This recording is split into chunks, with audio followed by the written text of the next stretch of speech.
রাধা রাধা। পরিবর্তন, এটা হলো সৃষ্টির অমূল্য নিয়ম। এই সংসারে সবকিছু সময়ান্তরে পরিবর্তিত হয়, এই সময়ও পরিবর্তিত হয়। পরিবর্তন চিরকাল হয়ে এসেছে আর চিরকাল হতে থাকবে। কিন্তু এবার আমরা সেই পরিবর্তন কিভাবে লাভ করব, যেটা আমাদের প্রয়োজন, যেটা আমরা চাই। আমরা জীবনে বিকাশ চাই। এই বিকাশ কিভাবে লাভ করতে পারি? এই প্রকৃতি কিন্তু আমাদের অত্যন্ত উত্তম উদাহরণ দিয়ে বুঝিয়েছে। একটি বিন্দুর উদাহরণ দিয়েছে, যা ভবিষ্যতে একটা বিশাল নদীর আকার ধারণ করে। এটা কিভাবে হয়?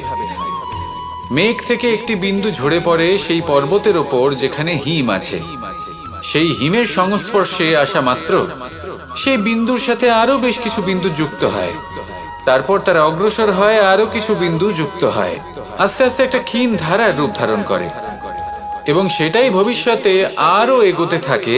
অনেকটা যাওয়ার পর যখন অনেক সংখ্যক বিন্দু একসাথে যুক্ত হয়, তখন সেটা বিশাল নদীর আকার ধারণ করে।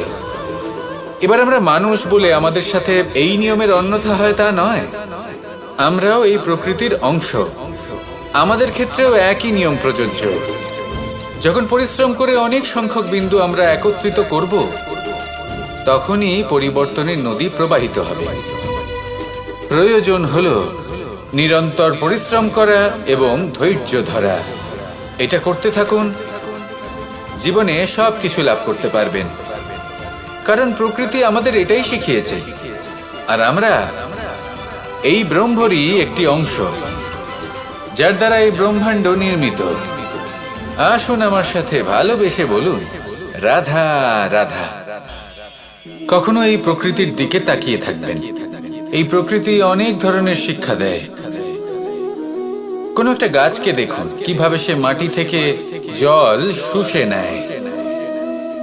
সে ঝড় হোক বা হোক কড়া রোদ, সব সহ্য করে এবং অবশেষে সে ফল ধারণ করে। আর সেই ফল উৎপন্ন করার পরে সে ফল কিন্তু সে নিজে গ্রহণ করে না, এই সংসারকে প্রদান করে, যাতে পশু পাখি মানুষ তারা এই ফল গ্রহণ করে শক্তিশালী হয়ে উঠতে পারে, সুস্থ থাকতে পারে। সেভাবেই নদী, সরোবর এরা নিজেরাও কিন্তু নিজেদের জল গ্রহণ করে না, মাটিকে প্রদান করে, পশু পাখিকে প্রদান করে। সূর্য নিজেও নিজের জন্য প্রজ্বলিত হয় না, সে প্রকাশ ছড়িয়ে দিতে চায় আমাদের সবার কাছে। সে আলো পৌঁছে দিতে চায়। এই প্রত্যেকের কর্মে পরমার্থ নিহিত আছে, আর সেই জন্যই এদের সকলকে পুজো করা হয়। তাই মনে রাখবেন, আপনার কাছে জীবন যাপনের অতিরিক্ত যা কিছুই আছে, তা পরমার্থের জন্য। তাহলে তার সদ্ব্যবহার করুন আর আমার সাথে ভালোবেসে বলুন, রাধা রাধা। আমরা প্রত্যেকেই অবশ্যই এমন সময় দেখেছি যখন অনেকগুলো সমস্যা একসাথে আমাদের জীবনে এসে পড়ে। সমস্যা আমাদের প্রত্যেকের জীবনেই থাকে। আমরা তার সমাধান খুঁজতে চেষ্টা করি, কখনো সমাধান খুঁজে পাই, আবার কখনো যতই চেষ্টা করি না কেন কোনো সমাধান খুঁজেই পাই না। আর যখন এটা হয়, তখন মানুষ অত্যন্ত বিচলিত হয়ে পড়েন। নিজের আত্মীয় স্বজন, নিজের বন্ধু বা সংসার, এদের ওপরে এই দোষ চাপিয়ে দেন যে এদের জন্যই এই সমস্যা এসেছে। এবার যদি আমি আপনাকে কোনো পরামর্শ দিই, তাহলে এটাই বলবো যে দৃষ্টিভঙ্গি পাল্টে দেখুন। এই দৃষ্টিভঙ্গি দিয়ে দেখুন যে এই সংসারে যে সমস্যায় আসুক না কেন, তার জন্য কেউ দোষী নয়, না আপনি না অন্য কেউ। এই পুরো খেলাটাই আপনার মানসিকতা, আপনার দৃষ্টিভঙ্গি, আপনার মনে। কিভাবে বোঝাচ্ছি? যখন আমাদের মন শক্ত থাকে, তখন কঠিন থেকে কঠিনতর পরিস্থিতিও আমাদের জীবনে খুব বেশি হলে প্রতিস্পর্ধা হয়ে থেকে যায়। সেখানে যদি আমাদের মন দুর্বল থাকে, তখন অল্প কঠিন পরিস্থিতিও আমাদের কাছে খুব বড় সমস্যা হয়ে যায়, তাই না? একটা শক্ত মন কঠিন পরিস্থিতিকে প্রতিস্পর্ধা হিসেবে দেখে আর তার মধ্যেও একটা সুযোগ খুঁজে নেয়। আমাদের শুধু এটাই করতে হবে, এই সংসারে অন্য কাউকে দোষী মনে করলে আপনার সমস্যা দূর হয়ে যাবে না। সেই জন্য এই সংসারকে দোষ দেওয়ার বদলে এই সমস্যার মূলে চলে যান, সেটাকে বুঝুন, নিজের এই মনকে শক্ত করে তুলুন। যদি আপনার মন শক্তিশালী হয় তাহলে এই সংসারে অনেক বড় বড় কঠিন থেকে কঠিনতর পরিস্থিতিও যদি আসে, আপনার জীবনে যতই বড় বড় সমস্যা আসুক না কেন আপনার লক্ষ্য লাভে বাধা দিতে পারবে না। আসুন আমার সাথে ভালোবেসে বলুন, রাধা রাধা। আমরা সবাই পাথর দেখেছি, পর্বতও দেখেছি, শুকনো পাতাও দেখেছি, শ্যামল বনানীও দেখেছি। কখনো ভেবেছেন পাথরের অস্তিত্ব কিন্তু ততক্ষণ পর্যন্ত যতক্ষণ সে পর্বতের গায়ে আটকে থাকে। যখন সেই পর্বত থেকে সেই পাথর ভিন্ন হয়ে যায় ও নিজের অস্তিত্ব হারিয়ে ফেলে। আস্তে আস্তে কখনো পাথর কেটে বা কখনো পিষ্ট হয়ে সেই পাথর আস্তে আস্তে মাটিতে পরিণত হয় এবং পূর্ণরূপে নিজের অস্তিত্ব হারিয়ে ফেলে। এটাই পাতার সাথেও হয়। এই পাতা যতক্ষণ গাছের ডালের সাথে যুক্ত ততক্ষণ তার অস্তিত্ব থাকে। যখনই ডাল থেকে বিচ্ছিন্ন হয় সেও নিজের অস্তিত্ব হারিয়ে ফেলে। আর এটাই আমাদের সাথেও হয়। যতক্ষণ আমরা নিজেদের আপনজনের সাথে যুক্ত থাকি আমাদের অস্তিত্ব বজায় থাকে। যখন আপনজনদের সাথে সম্পর্ক ছিন্ন করি তখন আমরাও আমাদের অস্তিত্ব হারিয়ে ফেলি। এবার এই সংসারের প্রত্যেক ব্যক্তি স্বতন্ত্র থাকতে চান, আর অনেক ব্যক্তি স্বতন্ত্র থাকবেন বলে আপনজনদের দূরে করে দেন আর তাদের সাথে এই সম্পর্ক ছিন্ন করেন। এটা কি সত্যি প্রয়োজন? আপনজনদের সাথে সম্পর্ক ছিন্ন করে নিজের অস্তিত্ব হারিয়ে ফেলা প্রয়োজনীয়, নাকি আপনজনদের সাথে সম্পর্ক বজায় রেখে নিজেদের স্বতন্ত্র করে রাখা সেটা আবশ্যক? নির্বাচন আপনারই। আসুন আমার সাথে ভালোবেসে বলুন, রাধা রাধা। আপনি কি কখনো নৌকা যাত্রা করেছেন? করে না থাকলেও নিশ্চয়ই দেখেছেন যে এই জল যা নিজের অন্তরে সব কিছু সমাহিত করে নিতে পারে, এই নৌকা সেই জলের ওপরেই ভেসে থাকে। নদীর স্রোত কাটিয়ে সে সামনে অগ্রসর হয়। কিন্তু যদি এই নৌকায় কোনো ছিদ্র হয় তাহলে কিন্তু সেই নৌকা ডুবে যাবে। আর এতে কোনো তফাৎ হবে না যে সেই ছিদ্র ছোট নাকি বড়, নৌকা ডুবে যাবে। এই ছিদ্র হলো আমাদের জীবনে আমাদের অপগুণ, আমাদের দোষ, আমাদের বিকার। কখনো এটা ভাববেন না যে এই দোষ খুবই ছোট, এতে কিছুই যাবে আসবে না। না, সেই ছোট দোষ, সেই ছোট বিকার যদি সেটাকে শুধরে না নেন তাহলে সেটা আপনাকে আপনার পতনের দিকে নিয়ে যাবে। শেষ পর্যন্ত এটা আপনার উপর নির্ভরশীল যে আপনি কি চান। আপনার জীবনের এই নৌকা এভাবেই ডুবে যেতে দেখবেন, নাকি নিজেকে শুধরে নিয়ে সেই নৌকার সেই ছিদ্রটাকে ভরিয়ে তুলতে চাইবেন? নির্বাচন আপনার। আসুন আমার সাথে ভালোবেসে বলুন, রাধা রাধা। জল, জলই পৃথিবীতে বেঁচে থাকার জন্য আবশ্যক তো বটেই, কিন্তু এই জল আমাদের একটা অত্যন্ত গুরুত্বপূর্ণ শিক্ষা প্রদান করে। কখনো এই জলকে দেখেছেন? যে পরিস্থিতিতেই এই জল প্রবাহিত হোক না কেন, এর উপর যা কিছুই প্রভাব থাকুক না কেন, এর পথে যতই বাধা আসুক না কেন, তার মধ্যে থেকে ও নিজের পথ ঠিক বের করে নেয়, কিন্তু নিজের প্রবাহ থামতে দেয় না, ক্রমাগত অগ্রসর হতে থাকে। সেরকমই একটা শিক্ষা যেটা আমরা জল থেকে পেয়ে থাকি তা হলো এটা, আমরা যখন জলের দিকে তাকাই তখন আমরা নিজের প্রতিবিম্ব দেখি, স্পষ্টভাবে দেখতে পাই। কিন্তু তখনই দেখতে পাই যখন এই জল শান্ত থাকে, স্থির থাকে। যদি এই জল অশান্ত হয়ে থাকে, স্থির না হয়, তাহলে আমরা এতে নিজের প্রতিবিম্ব দেখতে পাই না। এটাই আমাদের মনের সাথেও হয়ে থাকে। যখনই জীবনে কোনো সংকট আসে, যদি আমরা শান্ত মনে, স্থির মনে সিদ্ধান্ত নিই, তাহলে সেটা এমন একটা শীতল সিদ্ধান্ত হবে যেটা আমাদের ভবিষ্যৎকে একটা শ্রেষ্ঠ স্থানে নিয়ে যাবে। যদি এই মন অশান্ত হয়, বিচলিত হয়, পীড়িত হয়, দুঃখিত হয়ে থাকে, রুষ্ট হয়ে থাকে, তাহলে অনেক সময় আমরা এমন সিদ্ধান্ত নিই যেটা আমাদের জন্য অনুচিত প্রমাণিত হয়। যখন আপনি ক্রুদ্ধ ছিলেন বা দুঃখের বশে ছিলেন, তখন অনেক সময় হয়তো এমন সিদ্ধান্ত নিয়েছেন যেটার জন্য ভবিষ্যতে আপনি অনুশোচনা করেছেন। এবার দেখুন, এই আবেগগুলো থেকে আমরা পালাতে পারবো না, কিন্তু এই আবেগগুলো আপনার ওপর কতটা প্রভাব ফেলবে সেটা আমরা অবশ্যই ঠিক করতে পারি। এই মনকে আমরা নিয়ন্ত্রণ করতে পারি। এটাই করুন, চিন্তা করুন, এই মনকে শান্ত রাখুন, স্থির হতে চেষ্টা করুন, আর তারপরে সিদ্ধান্ত নিন। আসুন আমার সাথে ভালোবেসে বলুন, রাধা রাধা। এই সংসারে ভৌতিক বস্তুরও নিয়তি আছে।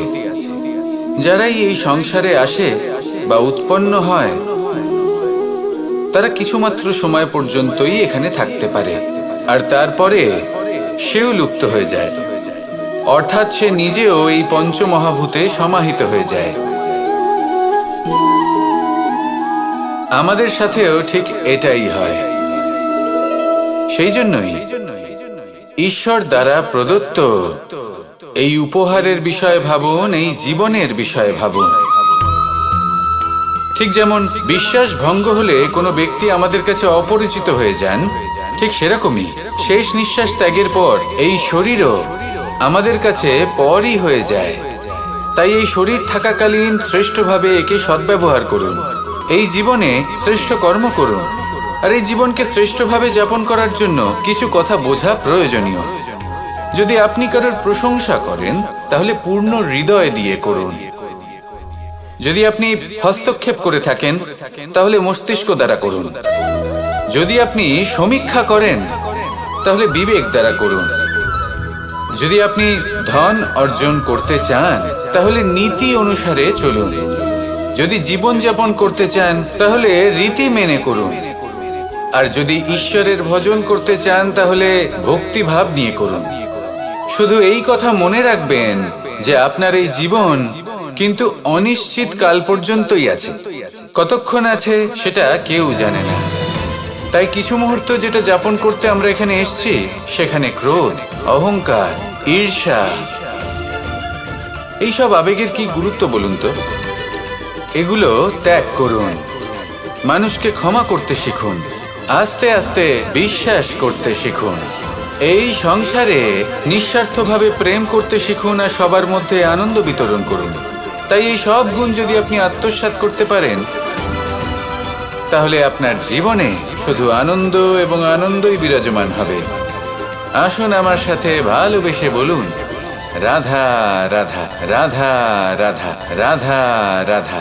ধর্মরথের 4টি অশ্ব চালানোর জন্য যিনি সারথি হবেন, তার যে 4টি গুণ থাকা প্রয়োজন, সেই সমস্ত গুণ অর্জুনের মধ্যে উপস্থিত রয়েছে। কর্মের শক্তি রয়েছে, ধর্মের প্রতি আসক্তি রয়েছে, জ্ঞানের অভিব্যক্তি রয়েছে এবং সমর্পণের ভক্তি রয়েছে। নিশ্চিত রূপে ধর্মরথে সারথি হবার জন্য অর্জুনই সব থেকে যোগ্য।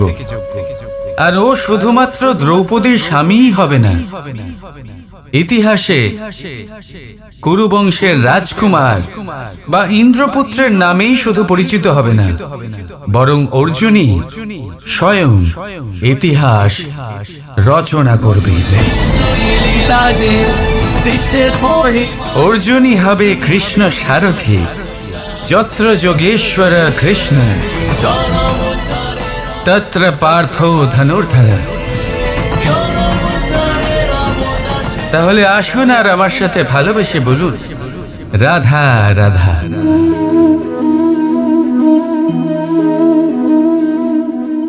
আপনার কি মনে হয় আমি কি করছি? আপনি বলবেন আমি প্রদীপ জ্বালাচ্ছি। সঠিক, কিন্তু প্রশ্ন হচ্ছে যে আমি কি আপনাকে বলেছি যে একে প্রদীপ বলা হয়? না, এই প্রদীপ কি নিজেই নিজের পরিচয় আপনাকে দিয়েছে?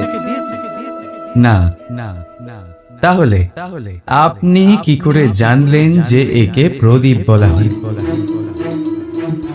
উত্তর হচ্ছে প্রকাশ, যে স্বয়ং জ্বলে অন্ধকারের মধ্যে সংসারকে পথ দেখায়। সেটাই প্রদীপ, যা নিরাশার মাঝে আশার আলো প্রদর্শন করে। সেটাই প্রদীপ। অপর দিকে আছে সাপ, যাকে না দেখেও তার ফনার আওয়াজ শুনেই লোকে ভয় পেয়ে যায়। তার মানে ব্যক্তির পরিচয় তার কর্মের দ্বারা পাওয়া যায়। তাই আপনার এটা বলার প্রয়োজন নেই যে আপনার পরিচয় কি। এটা আপনার কর্মই নিশ্চিত করবে যে লোকে আপনাকে প্রদীপ ভেবে ভালোবাসবে নাকি সাপ ভেবে ভীত হয়ে থাকবে। রাধা রাধা। সময় কত বিচিত্র হয়। সময় আমাদের পক্ষে থাকলে আমরা নিজেদের রাজা মনে করে নিই, আর সেই সময় যদি বিপক্ষে চলে যায় তাহলে নিঃস্ব হতে সময় লাগে না। তাই মানুষের একটা অভ্যেস আছে, খারাপ সময়ের জন্য কিছু সঞ্চয় করা। আত্মীয়, বন্ধু খারাপ সময় পাশ থেকে সরে যায়। যশ, মান প্রতিকূল সময় চিরস্থায়ী হয় না। তাই মানুষ মনে করে অর্থ সঞ্চয় করাই শ্রেয়। অর্থের কোনো হৃদয় নেই যা সময়ের সাথে পরিবর্তিত হবে। সংসার বলে সর্বদা অর্থ সঞ্চয় করতে থাকো। খারাপ সময় অবশ্যই কাজে লাগবে, কিন্তু আমি বলবো শুভ কর্ম করতে থাকুন, আনন্দে থাকুন, নিজের ওপর আর ঈশ্বরের ওপরে বিশ্বাস রাখুন। খারাপ সময় কখনো আসবেই না। রাধা রাধা। প্রকৃতি মানুষকে এক বিশেষ শক্তি দিয়েছে, অন্য জীবের থেকে বেশি শক্তি দিয়েছে। স্মরণ শক্তি। এই শক্তি মানুষকে অন্য জীবের থেকে ভিন্ন করে, ইতিহাস রচনা করার প্রেরণা দেয়, জ্ঞানকে বংশানুক্রমে এগিয়েও নিয়ে যায়। আর যারা ভুলে যান,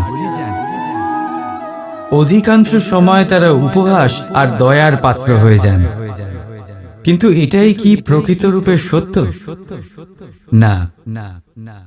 এই স্মরণ শক্তি মানুষের বিকাশের সব থেকে বড় বাধা হয়ে দাঁড়ায়। তার মনকে দূষিত করে দেয়। খারাপ অভিজ্ঞতা, কারোর করা বিশ্বাসঘাতকতা, কারোর কটাক্ষ বেশিরভাগ মানুষই ভুলতে পারেন না, আর তারপর প্রতিশোধ নিতে উদ্যত হন। প্রথমে সময় নষ্ট করেন প্রতিশোধের প্রস্তুতিতে, আর তারপর সময় নষ্ট করেন প্রতিশোধ নেওয়ার সুযোগ খুঁজতে। যদি সন্তুষ্টি পেতে চান, যদি জীবনে আনন্দ পেতে চান, তাহলে স্মরণ শক্তির সদ্ব্যবহার করুন। নিজের স্মরণ শক্তিকে চালনা করুন শুধুমাত্র ভালো কথা আর ভালো স্মৃতির দিকে। জীবনে আনন্দ পাবেন। রাধা রাধা। মানুষ নিজের পরিবারের জন্য কত কিছুই না করে, দিন রাত পরিশ্রম করতে থাকে যাতে তার পরিবারের প্রয়োজন পূরণের জন্য অর্থ রোজগার করতে পারে। কিন্তু শুধু অর্থ রোজগার করাটাই কি যথেষ্ট? আপনি বলবেন, হ্যাঁ নিশ্চয়ই, অর্থ দিয়ে সব কিছু পাওয়া যায়, বিদ্যা পাওয়া যায়, বাড়ি পাওয়া যায়, ওষুধ পাওয়া যায়, আর কত কিছুই না পাওয়া যায়। এই সব একটা পর্যায় পর্যন্ত সঠিক, কিন্তু একটু মন দিয়ে ভেবে দেখুন, যখন কোনো শিশু অসুস্থ হয়ে পড়ে তখন সে ওই তিক্ত ওষুধ কেন খেয়ে নেয়? এই জন্য কারণ ওর পিতা সেই ওষুধ অর্থ দিয়ে কিনেছে? না, বরং এই জন্য কারণ তার পিতা যে তার সামনে দাঁড়িয়ে, তার ওপরে তার বিশ্বাস আছে। বিশ্বাস আছে যে উনি তার কিচ্ছু হতে দেবেন না। এই বিশ্বাস, এই সংস্কার, এই শিক্ষা কখনো অর্থ দিয়ে পাওয়া যায় না। এটা পাওয়া যায় সেই সময় থেকে যা মাতা পিতা তাদের সন্তানের সাথে কাটিয়েছেন। তাই জীবনে অর্থ অবশ্যই উপার্জন করুন, কিন্তু নিজের পরিবারকেও সময় দিন, আনন্দ পাবে। রাধা রাধা। কখনো কোনো পাখিকে দেখেছেন? যখন তারা ডিম পাড়তে প্রস্তুত হয় তখন তারা সবচেয়ে আগে একটা স্থান খোঁজে, একটা স্থান যা বর্ষা, রৌদ্র আর শত্রুর থেকে সুরক্ষিত হয়। তারপর তারা বাসা তৈরি করে, তারপরেই ডিম পাড়ে। আর তারপর যখন সেই ডিম ফুটে তার সন্তানদের জন্ম হয়, সে তাদের খাবার খাওয়ায়, তাদের রক্ষণাবেক্ষণ করে। কিন্তু যখন তাদের ডানা গজায়, তখন না সে তাদের খাবার দেয় আর না তাদের বাসা বানাতে শেখায়। শুধুমাত্র তাদের উড়তে শেখায় সে। তারপর সেই বাচ্চারা আকাশে উঠতে শিখে নিজেরাই নিজেদের খাবার জোগাড় করতে শিখে যায়, নিজেরাই নিজেদের বাসা বানাতে শিখে যায়। আর আমরা মানুষেরা কি করি? আমাদের সন্তান বড় হয়ে যাওয়া সত্ত্বেও তাদের নিয়ে সর্বদা দুশ্চিন্তা করি। তার জন্য আমরা গৃহ নির্মাণের চেষ্টা করি। নিজের সন্তানকে আরো শক্তিশালী করে গড়ে তোলার বদলে তাকে আমরা দুর্বল করে দিই। জীবনে সেটাই করুন যা একটা পাখি করে। নিজের সন্তানকে আকাশে ওড়ার শিক্ষা দিন, সংস্কার দিন, আর একটা নির্দিষ্ট সময়ের পরে তাকে নিজের আকাশ নির্ধারণ করতে মুক্ত করে দিন। রাধা রাধা। সাগরে সেতু বাঁধার গল্প তো আপনারা নিশ্চয়ই শুনে থাকবেন। রামচন্দ্রের সেনাকে 100 যোজন সমুদ্র অতিক্রম করে লঙ্কায় আক্রমণ করতে হতো। সেতুকার নল আর নীল সেতু বাঁধার উপায় বের করল। কিন্তু প্রশ্ন ছিল, সেতু বাঁধা কি করে হবে? সমুদ্র অত্যন্ত গভীর। কত পাথর দেওয়া হলে এই বিশাল সমুদ্র অতিক্রম করা সম্ভব হবে? তখন এক উপায় নির্ধারিত হলো। পাথরের ওপর লেখা হলো রামের নাম। আর যখন সেই পাথরগুলোকে সাগরে ফেলা হলো, সেগুলো ভাসতে লাগলো। এবারে কেউ বলবেন এটা রামচন্দ্রের নামের মহিমা, কেউ বলবেন এটা নারায়ণের কোনো জাদু। কিন্তু না, এটা রামচন্দ্রের সেই গুণ, ওনার ব্যক্তিত্বের সেই মহান দিক যা ওনার প্রতিনিধিত্ব করেছে। তাই সেই পাথরও সাগরে ভেসে ওঠে।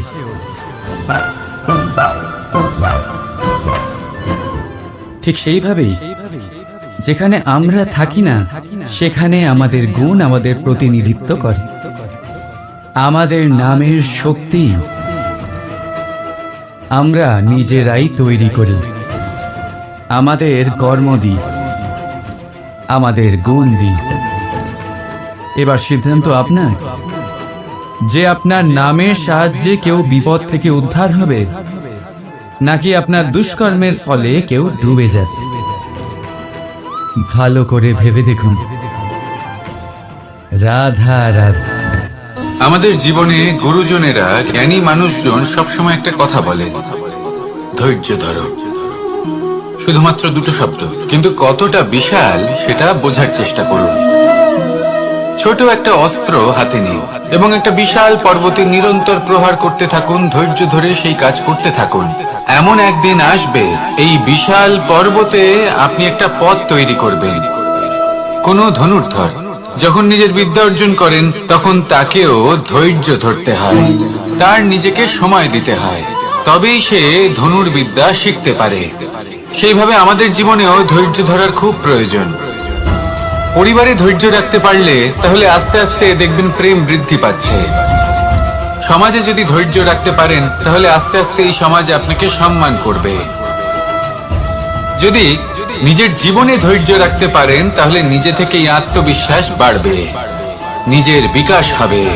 জীবনে সবই সম্ভব যদি ধৈর্য রাখতে পারেন। হয়তো আস্তে আস্তে হবে, কিন্তু হবে অবশ্যই। শুধু ধৈর্য রাখুন, কারণ ধৈর্যই সব থেকে বড় পুঁজি। আসুন আর আমার সাথে ভালোবেসে বলুন, রাধা রাধা।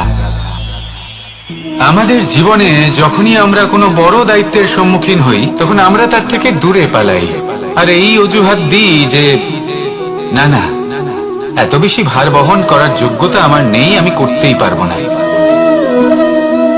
দেখুন, এই সংসারে ভিন্ন ভিন্ন ধরনের গাছ আছে, ছোট গাছ, বড় গাছ, কিন্তু বট গাছের মতো বড় এবং নিবিড় গাছ আর একটাও নেই। সে নিঃস্বার্থভাবে এই সংসারকে সেবা করে যায়, ছায়া প্রদান করে, শীতলতা প্রদান করে। আর যখন এমন সময় আসে যখন তার উপর বোঝা অত্যন্ত বেড়ে যায়, সে কিন্তু কোনোভাবেই ভেঙে পড়ে না। তখন সে নিজের নিঃস্বার্থ কর্মের ফল লাভ করে, সেই নিঃস্বার্থ কর্ম যা সে করেছে। তার দেহ থেকে ছোট ছোট ঝুড়ি বার হয় এবং তা কাণ্ডের আকার ধারণ করে। সেই কাণ্ড মাটির কাছে পৌঁছয় এবং তারপর তা বটগাছের সহায়ক হয়ে ওঠে। সে ভেঙে পড়ে যায় না। এইভাবে আপনিও জীবনে নিঃস্বার্থভাবে সবার সেবা করুন, ভালোবাসুন, সবাইকে সাহায্য করুন। যেদিন আপনার ওপর বোঝা অত্যন্ত বেড়ে যাবে, সেদিন এই সব মানুষ আপনাকে সাহায্য করার জন্য আসবেন, আপনার শক্তি হয়ে উঠবেন। আর আপনি বটগাছের মতোই মহান এবং বিশাল হয়ে উঠবেন। আসুন আর আমার সাথে ভালোবেসে বলুন, রাধা রাধা। একটা শব্দ আছে, পরিস্থিতি। অনেক মানুষের মুখে আমরা এই শব্দ শুনি। জীবনে যখন অসফল হই, দুঃখ আসে, সংকট আসে, কোনো বিপদ ঘনিয়ে আসে, তখন সমস্ত দোষ আমরা পরিস্থিতির ওপর চাপিয়ে দিই। আর দেখতে গেলে কোথাও না কোথাও ঠিকই করি। এই পরিস্থিতি প্রত্যেক দিনের মতো পাল্টাতে থাকে, কিন্তু এই দিন, এই রাত, এমন কেউ আছেন যিনি এর ওপরেও নিয়ন্ত্রণ সাধন করেন, আর তিনি হলেন সূর্য। ঠিক সেই রকমই আমাদের জীবনেও সূর্য হলো এই মন। যদি এই মনের উপর আমরা নিয়ন্ত্রণ করতে পারি, তাহলে আমরা জীবনকেও নিয়ন্ত্রণ করতে পারবো। প্রথমে এই মনের রাজা হয়ে উঠতে হবে। তাই মনে রাখবেন, যদি মন দুর্বল হয়, তাহলে পরিস্থিতি আমাদের সমস্যা বলে মনে হবে। এই মন যদি স্থির হয়, পরিস্থিতি প্রতিস্পর্ধা বলে মনে হবে। আর এই মন যদি শক্তিশালী হয়ে ওঠে, তাহলে যে কোনো পরিস্থিতি আপনার কাছে একটা সুযোগ মাত্র, এমন এক সুযোগ যাতে অগ্রসর হয়ে আপনি মহান হয়ে উঠতে পারেন। এই মনের শক্তির বৃদ্ধি ঘটান, মহান হয়ে উঠুন, আর আমার সাথে ভালোবেসে বলুন, রাধা রাধা। খুব সুন্দর একটা কাহিনী আছে। একবার এক ব্যক্তি নিজের অসফলতার জন্য ত্রস্ত হয়ে সময় দেবতার তপস্যা করতে বসলেন। উনি তপস্যা করলেন এবং সময় দেবতা প্রসন্ন হলেন, মানুষের রূপ ধারণ করে ওনার সামনে প্রকট হলেন। এবার সেই ব্যক্তি ওনাকে জিজ্ঞেস করলেন যে কি এমন আছে যার জন্য আপনি বারবার জয়ী হন আর আমি চিরকাল পরাজিত হয়ে থাকি? কেন এত পরিশ্রম করা সত্ত্বেও আমি সাফল্য লাভ করতে পারি না? তখন সময় দেবতা উত্তর দিলেন যে দিন হোক বা রাত, ঝড় হোক বা ভূমিকম্প, রোদ হোক বা বৃষ্টি হোক, সময়ের সূত্রপাত হোক বা প্রলয়, আমি থামি না, আমি চলতেই থাকি। আর সেই জন্য যিনি থেমে যান তিনি পরাজিত হন আর আমি জয়ী হই। এটাই আমাদের শিখতে হবে। জীবনে সবসময় চলতে থাকুন, কখনো থামবেন না। হ্যাঁ, কিছুক্ষণের জন্য বিরতি নিতে পারেন, বিশ্রাম করার জন্য, নিজেকে আরো সশক্ত করে তোলার জন্য, কিন্তু থেমে যাবেন না। নিরন্তর কর্ম করতে থাকুন, পরিশ্রম করতে থাকুন, তবেই এই সংসার আপনাকে মনে রাখবে। আসুন আমার সাথে ভালোবেসে বলুন, রাধা রাধা।